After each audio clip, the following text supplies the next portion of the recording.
So how do you know if the money that you're spending on an SEO campaign is actually being put to good use? Well, here's a little case study that I'd like to highlight. Matty from Sol Brazil, I'm sure he won't mind me using him as a case study, considering that I went through and explained this to him.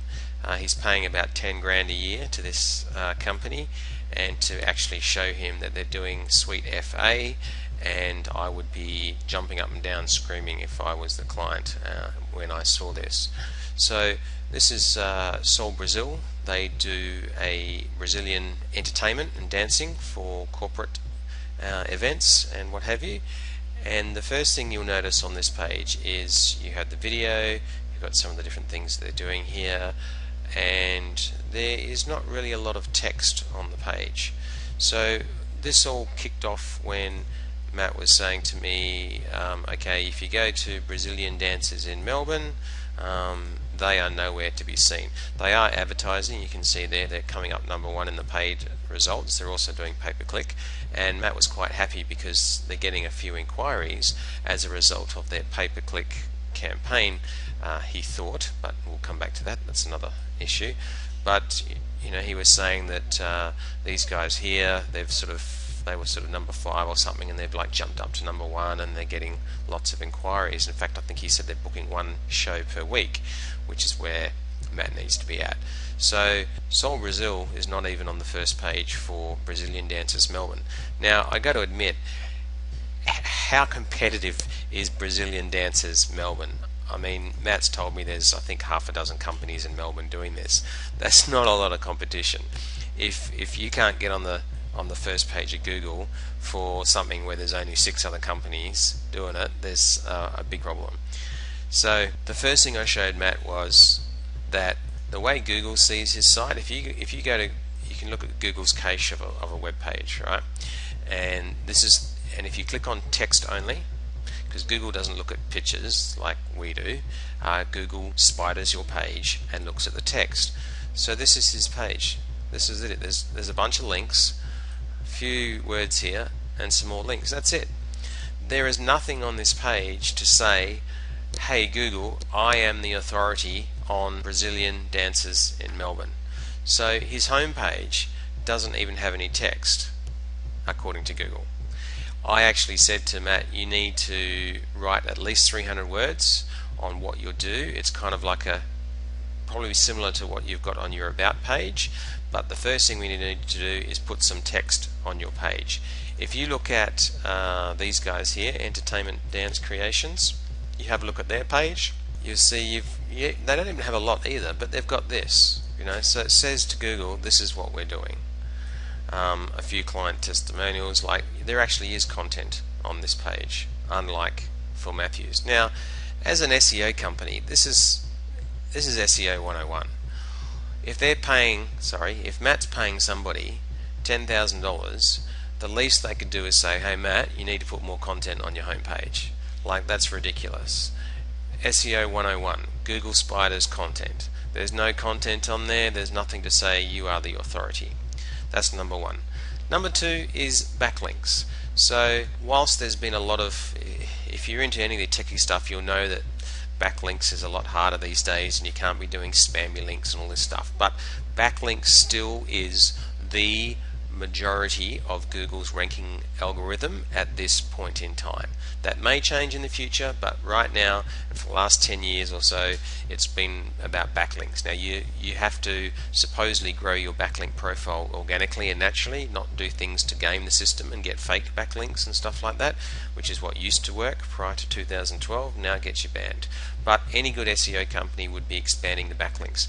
If you want to beat someone in SEO, the simplest way I could explain that is you have more good quality content than they do, you have more backlinks than they do, and you have more social interaction than they do. So Facebook shares, likes, bookmarking, people coming back to the page, to the website, that sort of stuff. If you did that better than your competitors, then pretty much that's all you need to do to outrank them. I know that sounds simplistic, but in a nutshell, that's the essence.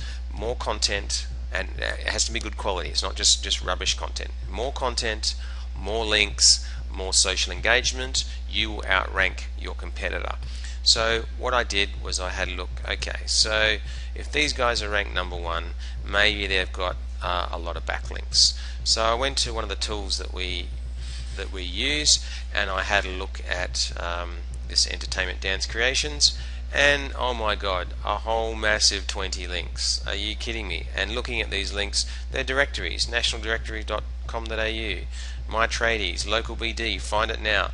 These are all free directories which would take someone half a day. Come on, Aussie. Like, I recognize pretty much all of these ones. They're free directories that would take someone half a day to list the site on. I then also had a look at this one, JoJo's. Had a look at their links. Okay, so they have a few more. They've got 312. There's some member pages. There's a lot of links to some, like there's some MP3 downloads and stuff like that. But they've got 300 odd links, and these guys, they've only got like 20. So it's not like it's massively true local, directories again. It's not like it's a huge feat that you're battling with sites that have 10,000 or 20,000 links. They're a very small amount. How many links for the $10,000 that Matthew's been paying this SEO company? How many links has Sol Brazil got? A whole 13. There's a press release, some stuff on some dance sites, which is good.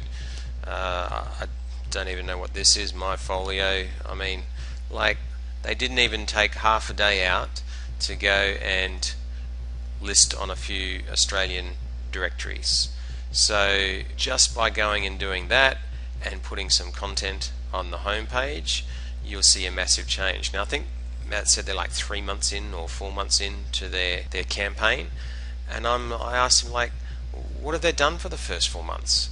They couldn't even advise him to put content on his homepage. This is how Google looks at the page. On top of that, in these 3 or 4 months, what have they done for link building? Bugger all.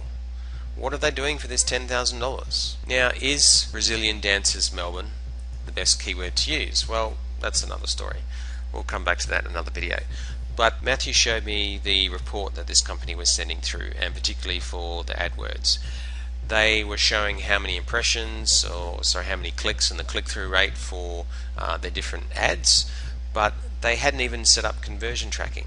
So Matt's going, oh yeah, we're getting a lot of inquiries now because of the pay-per-click. And the reason why he knows it's because of the pay-per-click, because of the AdWords, is because they're not doing any other marketing. But if somebody goes to the contact page and fills out their information on this form, then that, which you would count that as an inquiry, is not even being logged and tagged in the reporting. So, and I told him, get rid of this. Why? Well, you can't track people that just email you directly, so you don't know if your campaign's profitable or not, and besides, bots can scrape that and add your email address to their spam list. So never put your email address like this. If you for whatever reason absolutely must have it on there, put it as an image so that bots can't scrape it and steal that email address and add it to a bunch of spam lists. But this contact form that he's got here, this inquiry form, that's tied into Ontraport, but it's not tracked back to his pay-per-click campaign. So you don't even know, of all the email inquiries, you don't even know how many are coming from the pay-per-click campaign. You can also do phone tracking, so you could actually set up the phone number to track the number of calls coming from campaign, but again, that's for another video. So it's November the 6th, 2015.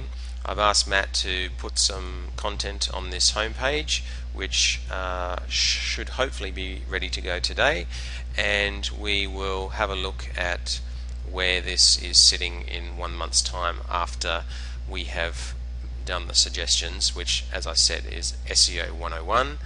We'll see where he's sitting this time next month.